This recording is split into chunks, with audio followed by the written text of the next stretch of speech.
Fala aí galera, tudo bom com vocês?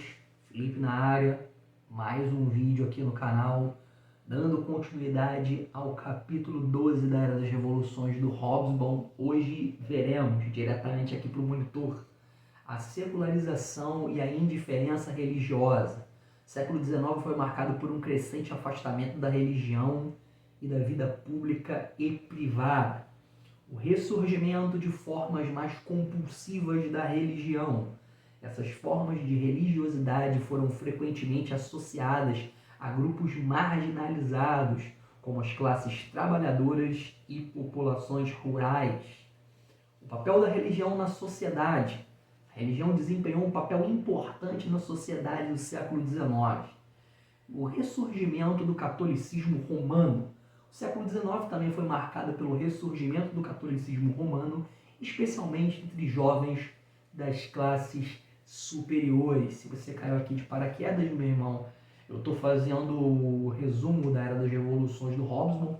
Se você veio por conta do capítulo 12, tu está no lugar correto. Se você não veio por conta do capítulo 12, mas veio atrás do conteúdo, de um dos conteúdos que eu acabei de falar, pode ficar aqui que eu acredito que o trabalho vai atender às suas necessidades. Sem mais enrolações, deixa eu começar a leitura.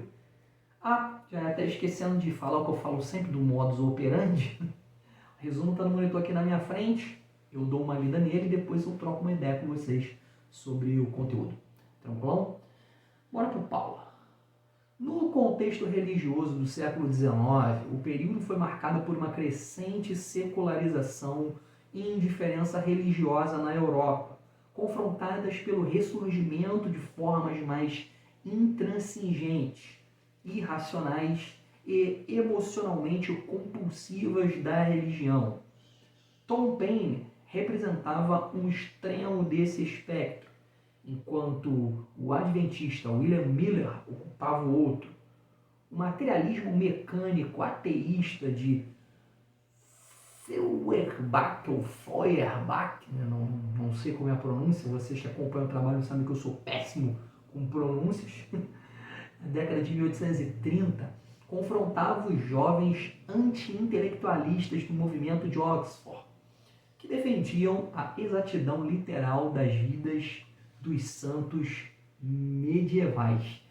Galera, no século XIX rolou um movimento religioso firme, né, lá na Europa. Né? De um lado tinha gente, cada vez mais, né, pouco se lixando para a religião, enquanto do outro surgiam formas mais intensas e emocionais de fé. Né? O Tom Paine era um cara super anti-religião, tipo radical mesmo.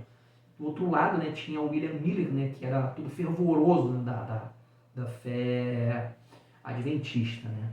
Teve também o cara que eu não sei pronunciar, né, o Feuerbach, ou Feuerbach, né, vocês aí podem me corrigir ou me dizer qual é a pronúncia certa, que era ateu e mecânico, brigando com os jovens anti-intelectuais, né, de Oxford, que eram super tradicionalistas, né, defendendo tudo ao pé da letra sobre a vida dos santos medievais. Bom, no resumo, cara, era mó bafafá religioso e muita gente de lados opostos. Esse retorno à religião, no entanto, tinha três aspectos: as massas, as classes médias e os governos conservadores. Para as massas, era um método de luta contra a sociedade fria e tirânica do liberalismo da classe média, sendo descrito por Marx como o ópio do povo. Além disso, era uma tentativa de criar instituições políticas, sociais e educacionais em um ambiente que carecia delas, proporcionando uma expressão primitiva para os descontentamentos e aspirações das pessoas pouco desenvolvidas politicamente. Seu literalismo, emocionalismo e superstição protestavam contra uma sociedade dominada pelo cálculo racional e contra as classes superiores que distorciam a religião à sua própria imagem. Esse retorno à religião era visto por três pontos de vista principais, né? Das pessoas comuns, da galera da classe média e dos governos conservadores. Para as pessoas comuns, a religião era uma forma de enfrentar a sociedade, né? que era aquela sociedade mandona do liberalismo da classe média. Além disso, era uma tentativa de criar coisas como instituições políticas, né? Sociais, educacionais, em lugares que não tinham essas estruturas, dando uma voz inicial, por assim dizer, às reclamações e também aos sonhos, né? Das pessoas que não estavam politicamente desenvolvidas. O jeito literal, emotivo, né, supersticioso da religião protestava contra uma sociedade dominada pelo pensamento lógico, contra as classes mais ricas que distorciam a religião, né, conforme que seus próprios interesses. Esse rolê foi chamado pelo Marx de ópio do povo. Vamos recordar disso, né? É uma coisa que é bom a gente fixar. Para as classes médias ascendentes à religião, era um amparo moral e poderoso, uma justificativa para sua existência social e um meio de expansão. Quando sectaristas, a religião os libertava dos grilhões da sociedade tradicional, conferindo um título moral superior aos seus lucros e legitimando sua aspereza em relação aos oprimidos. A religião também fornecia estabilidade social para as monarquias e aristocracias, sendo vista como o mais forte amparo do trono, como evidenciado pela reação conservadora pós-Revolução Francesa.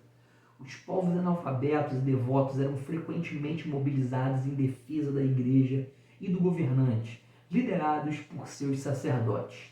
Para os governos conservadores da Europa continental após 1815, o estímulo aos sentimentos religiosos e às igrejas tornou-se uma parte indispensável da política, ao lado da organização política e da censura, sendo o sacerdote, o policial e o censor os principais apoios da reação contra a revolução.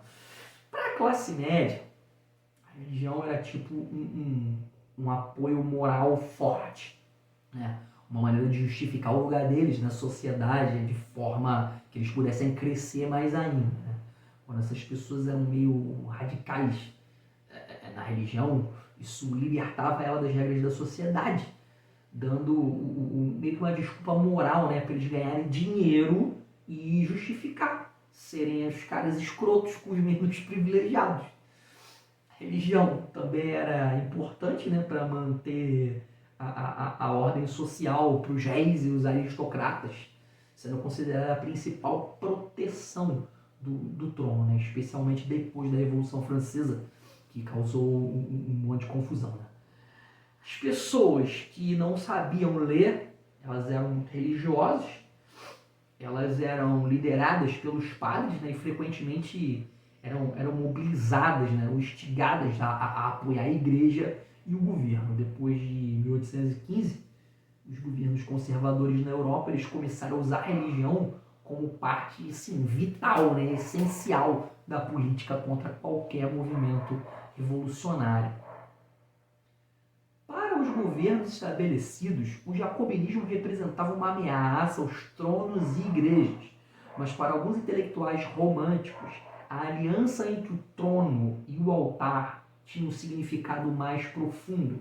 Essa aliança, vista como preservadora de uma sociedade tradicional contra a corrosão da razão e do liberalismo, encontrava apoio em figuras como os intelectuais romântico-reacionários nos estados alemães e na Rússia. Basicamente, o jacobinismo ele era visto como um perigo, né, pelos governos que estavam estabelecidos, porque ele ameaçava os seus poderes, né? Mas para alguns intelectuais, a união entre o governo e a igreja era uma parada importante.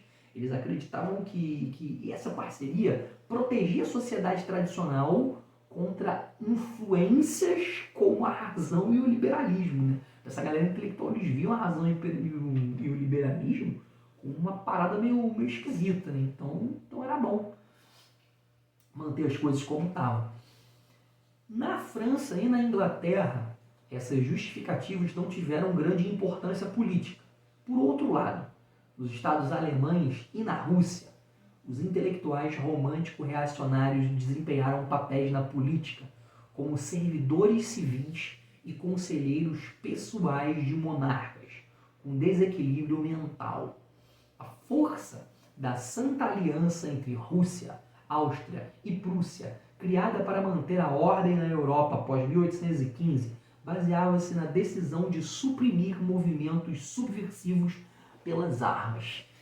Na França e na Inglaterra, essa parada de religião não foi muito importante na política, não, né? Já na Alemanha e na Rússia, os caras meio reacionários, eles estavam lá, né? Mexendo com a política, sendo uma espécie de funcionários públicos e conselheiros, né? De reis que tinham problemas mentais.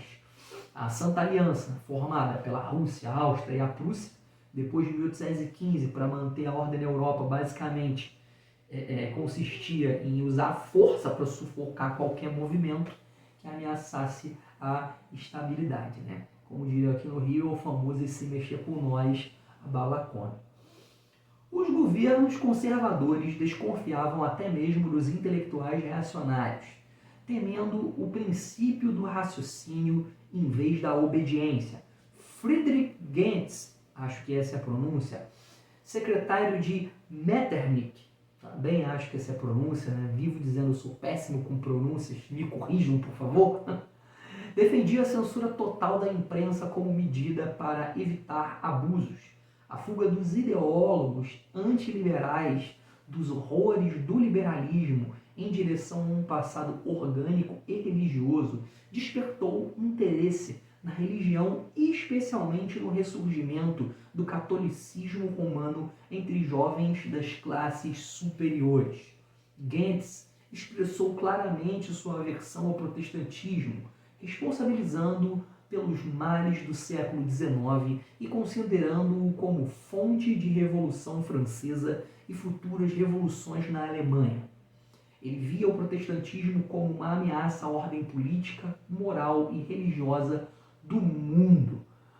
Cara, os governos conservadores, eles não confiavam nem mesmo nos intelectuais reacionários, né? Com medo de que preferissem pensar por si mesmo ao invés de simplesmente obedecer, né? O Friedrich Gentz achava que era melhor censurar totalmente a imprensa para evitar problemas. Os caras que não curtiam as ideias liberais estavam se interessando pelo ressurgimento do catolicismo entre os jovens e os ricos, né?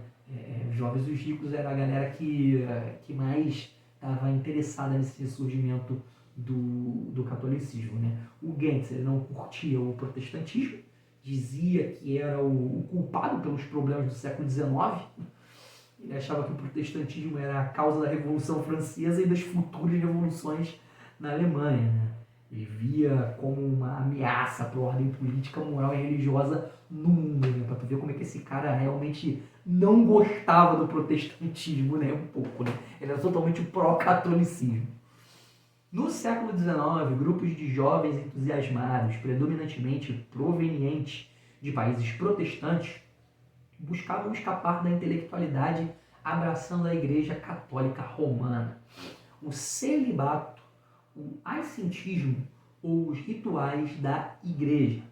Um exemplo desse fenômeno foi o movimento de Oxford, na década de 1830, principalmente britânico, onde jovens, incluindo o J.A. ou J.H. Newman, aderiram à Igreja Romana, enquanto outros adotaram a posição de ritualistas dentro da da Igreja Anglicana. Essas conversões eram vistas com desconfiança por famílias católicas tradicionais e pela massa de trabalhadores imigrantes irlandeses. Dentro da Igreja Romana, Lamennais, santa pronúncia, figura proeminente na França, inicialmente conservador, tornou-se um defensor revolucionário, sendo condenado por Roma. Apesar disso, o catolicismo liberal sobreviveu na França e na Itália.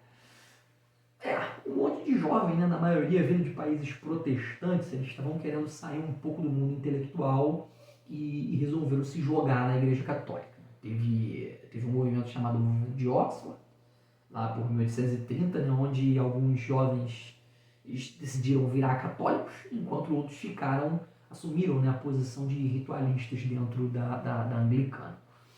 Só que essa parada de mudar de religião não foi bem vista pelas famílias católicas, né, mais tradicionais, e pela galera trabalhadora da Irlanda, né, que estava lá na Inglaterra. Mesmo assim, o catolicismo sobreviveu na França e na Itália, né, foi um período meio doido, né, de mudanças de ideias, né, de diferentes tipos dentro da igreja. Era católico virando protestante, protestante virando católico, né? Enfim, foi meio que uma bagunça. Na França e na Alemanha, o liberalismo também penetrava nas igrejas protestantes, enquanto os judeus, beneficiados pela emancipação, enfrentavam a influência liberal. Alguns judeus extremistas abandonavam sua fé, enquanto outros adotavam uma forma atenuada de judaísmo liberal. Nos guetos orientais, no entanto, a vida continuava dominada pela Tora e pelo Talmud. Na França e na Alemanha, o liberalismo estava se espalhando até mesmo nas igrejas protestantes.